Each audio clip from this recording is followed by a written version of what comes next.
Higala, kumusta? We are here to worship the living Father nga naa sa sulod nato. Di na to kalimtan na all the time of our life. Kini nga maong kinabuhi. It tells us that we are His living temple. Pulianan tanya nga diin ang matag usa ka nato magalakaw sumala sa kabubuton sa atong amahan. Ang akong pagpasalamat maanaa kanunay sa matag usa kanato nga nagpaminaw. Nini nga maong takna diin wala nato gihikaw ang hamubo nga panahon para mapamalandungan nato ang kaayo sa atong langit nun amahan. Mga pagtulunan nga harianon, mga pagtulunan nga makaplagan nato sa dapit nga diin ang atong tagsa-tagsa ka mga kinabuhi mahimutang sa dapit sa kaayuhan. Mamalandong kita tungod kay kini mooy katuyuan ining kinabuhi in which the Word of God will direct our path. Atong dalan, atong pagalakwan, He will direct us nga makaabot kita sa dapit kung asa ang atong amahan who created us according to His image and likeness. Niining takna sa kaudtuhon ako mga pagbati kaninyo nga ug manghimnaot ako nga ang grasya, kaluoy o panalipod sa atong langit nun nga amahan manaa kaninyo ug kanatong tanan nga diin lumulupyo sa upat ka corner ning kalibutan from the north to the south, from the east to the west. Mao kana mao ang kadako sa dapit nga ang pag-abot sa ato ang manluluwas tagsa-tagsa nato ka mga kinabuhi kanunay na nga ato nga matagamtaman tungod kay kita iyang gihigugma. Nining ka udtuhon atong tun-an may sumala sa pulong nga makaplagan nato diha sa Romans chapter 14. Naguluhan kini og ayaw hukmi ang inyong isig katawo. Kini nga maong pulong nga magdala kanato sa pagsabot. Sa diha nga ang pulong mutisok sa atong tagsa-tagsa ka mga kinabuhi, nasayod kita, ginarenew ang atong mga kaalam o kahibalo ngadto kaniya. Magdugang, magbag-o, magabag-o sa matag adlaw tungod kay siya maoy buot nga ato masinati nga makabot nato ang kinaiya nga susama sa kinaiya sa atong langit ng amahan. Mao kana ang tumong tungod kay kita nakatutok na to kaniya. Nakatutok kita og magadagayday kanato sumala sa atong nakatunan kini muhatag og dako nga impluwensya sa atong tagsa-tagsa ka mga kinabuhi. That's why we continue to study the Word of God. We read and read and read and meditate on it. And that is the reason if we do that always into our lives, mutubo ta diha kaniya. Mahimo tang magmasinugtanon. Mahimo tang mahigugmaon. Tungod kay siya naa kanato na nagagiya kanato nga makabaton kita sa maayo nga kinaiya. So according to Romans chapter 14 verse 1, dawatan ninyo ang huyang sa pagtuo sa walay pagpakiglalis kaniya. May nagtuo nga mahimo niya pagkaon bisag unsa apan ang huyang sa pagtuo mukaon lamang ug utanon.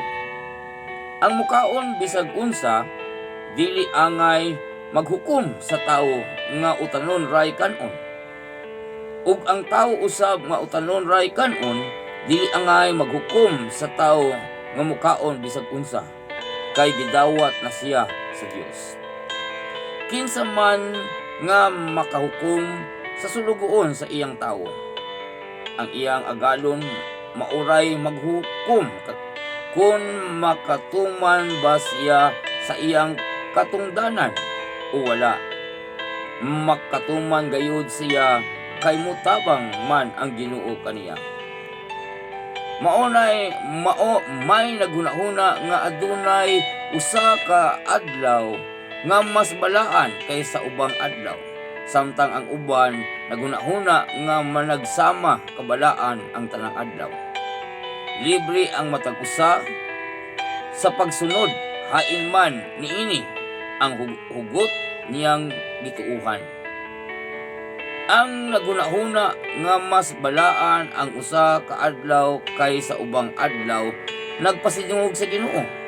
Ang mukaon bisag unsa nagbuhat niini sa pagpasidungog sa Ginoo, kay nagpasalamat man siya sa Dios tungod sa kalanon, ug ang nagdumili sa pagkaon sa ubang kalanon nagbuhat usab niini aron pagpasidungog sa Ginoo, ug nagapasalamat usab siya sa Dios, kay walay usa ka tawo nga magkinabuhi ug mamatay alang lamang sa kaugalingon. Kay kun buhi kita, ang atong pagkinabuhi alang sa Ginoo, ug kung mamatay alang usab sa Ginoo. And according to this word nga ato nga nakita, ato nga nabasa, kita tanan walay gipili ug walay gipalabi ang atong ganitong amahan. Usahay sa ato lang nga isip mo abot kita sa tawhanon nga kinaiya. Usahay mo santop sa atong hunahuna nga mas labaw kita sa uban. Atong nahuna-hunaan nga taas ang atong naabot, ug tungod niya na sa atong nakatunan, sa atong nahibawan, makahimo kita paghukom sa uban. Apan ang pagtulunan nga atong nabasa karon, whatever status o unsa ang katayuan sa atong tagsa-tagsa ka mga kinabuhi, we are all equal in the sight of God. Siya lamang ang adunay katakos nga muhatag og husto nga hukom alang kanato. Remember nga kung matagbutang nga atong gibuhat alang sa pagpahimuot kaniya, then there's no reason to judge other people. No? Mao kana mo ang pulong pagtulunan nga nagdasi ka nato. Unsa ang baruganan sa usa ka tawo ug lahi ang atong baruganan, dili kana mao ang hinungdan nga makaingon ta nga ang iyang gibarugan dili husto. Tungod kay ang nasayod niya ng tanan, siya lang nga nagbuhat kanatong tanan. We are all equal in the sight of our Father. Sa diha na ang matagbutang nga atong pagabuhaton, kung kini atong gibuhat alang sa pagpasidungog sa atong langitnon nga Amahan, then no need to judge others. Kung mauulang usab to ang ilang mahimo o ang ilang purpose nga naa sa ilang kasing-kasing is to glorify God, pasidunggan ang Ginoo, then maura po kadto ang iyang naabot. We are all equal in the sight of God. Walay mas labaw ka nato. Bisan sa matag adlaw sa takna diin atong gidibot ang atong tagsa-tagsa kakaugalingon alang sa pagdayig, pagmantala sa iyang ngalan, pagsimba kaniya. Kini nga maong dapit kung ato nga kana nga gibuhat ug ang tumong ni ana alang sa pagpasindungog kaniya, then walay problema. We are all nga nakadawat sa husto nga hukom. Unya sa umaabot nga panahon, ang atong langit nga amahan lamang, ang atong manluluwas, our Creator, our Savior. He is the only person o spirit-filled human being nga makahatag og husto nga hukom alang sa matag usa kanato. All of us sumala sa nakatunan nga dili nato pwedeng hukman kung ang iyang ginakaon puro utan lang. Dili pud nato pwedeng hukman kadtong nagakaon sa bisan unsang pagkaon. Sadya nga both of them gibuhat nila kini to glorify God. Then kana ang atong langit nga amahan nagaingon siya, tungod kay gibuhat ni sumala sa kabubuton, then He is the one will proclaim judgment to us. As long as samtang ni ata diri ni ining kinabuhi samtang na nagbarog kita, na naglakaw kita ni ining kinabuhi usa sa mga panuntunan o atong butang sa atong tagsa-tagsa ka mga huna-huna nga ang matag usa kanato magalakaw sa kinaiya sa Dios. Una niini mao nga gitawag nga gugma. Sa diha nga ang gugma sa amahan naa sa matag usa kanato, then ang bunga niining tanan puro kaayuhan. Makahatag og kaayuhan ni bisan kinsa tungod kay ang gugma niya naa sa matag usa kanato. Kung naa ang gugma, naa ang pagsabot, naa ang pailog, naa ang pagpasaylo, then kana nga maong dapit grabe kadagaya ang kalipay kalinaw nga maanaa sa matag usa kanato. Mao kana ang tumong sa diha nga ang kinaiya sa Amahan. The character of the Heavenly Father is naa sa matag usa kanato. Then especially when the fruit of this bunga ni ining tanan magdala kanato sa kaayuhan.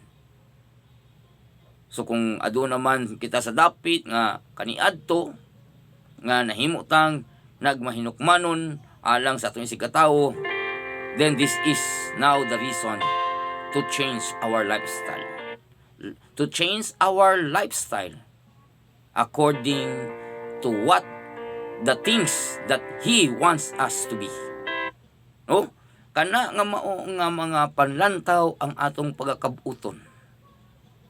Atong padagayaon sulod sa atong tagsa-tagsa ka mga kinabuhi.